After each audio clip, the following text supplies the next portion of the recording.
En este vídeo vamos a conocer en qué consiste la acuaponía y su utilización como herramienta educativa en la escuela. De una forma simplificada, la acuaponía se puede definir como un sistema de producción sostenible de plantas y peces. Es una mezcla entre la acuicultura y la hidroponía. La acuicultura, que es el conjunto de técnicas y conocimientos relativos al cultivo de especies acuáticas que se remonta a tiempos muy remotos. Se tienen datos de la acuicultura en torno al 380 a.C. en la antigua China. La hidroponía, por el contrario, es el método de cultivo de plantas que en lugar de tierra utiliza sus nutrientes químicos disueltos o arena, grava, vidrio molido, etc. ¿En qué consiste la técnica de acuaponía? Bien, pues el agua de los tanques de los peces contiene una sustancia llamada amoníaco por la descomposición de sus restos orgánicos. Este agua contaminada pasa a través de unos filtros que contienen una serie de bacterias llamadas nitrificantes, que lo que hace es un proceso químico por el que transforma el amoníaco primero en nitritos y posteriormente en nitratos, que serán utilizados por las plantas como fertilizantes.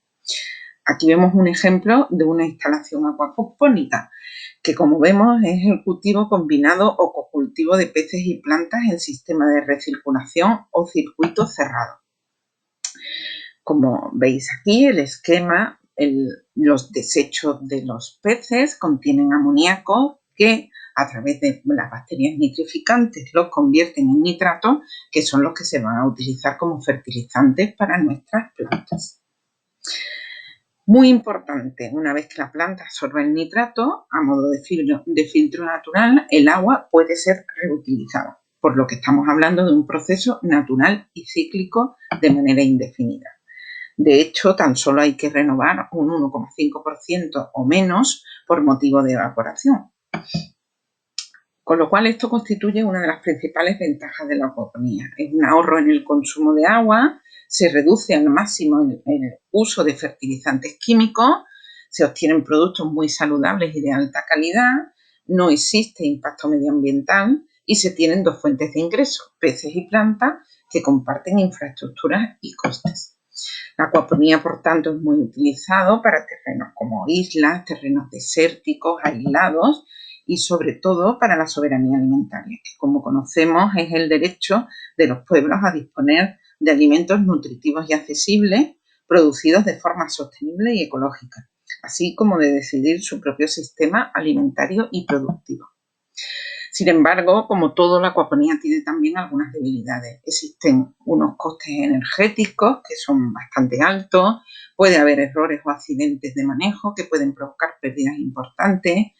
Muchas de las especies de peces no están adaptadas a nuestro clima y se tienen que disponer de alevines o juveniles. La mayoría de las especies que se utilizan en la acuaponía son el carpín dorado o carpa dorada, pero sobre todo la tilapia, que se ha cultivado con interés económico. Se crían en piscifactorías profesionales en diferentes partes del mundo.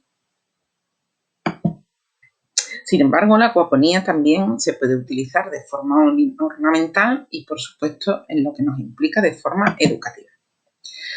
Ornamental, bueno, pues existen jardines verticales, plantas que se hacen a partir de peceras que sirven para decorar espacios, etc.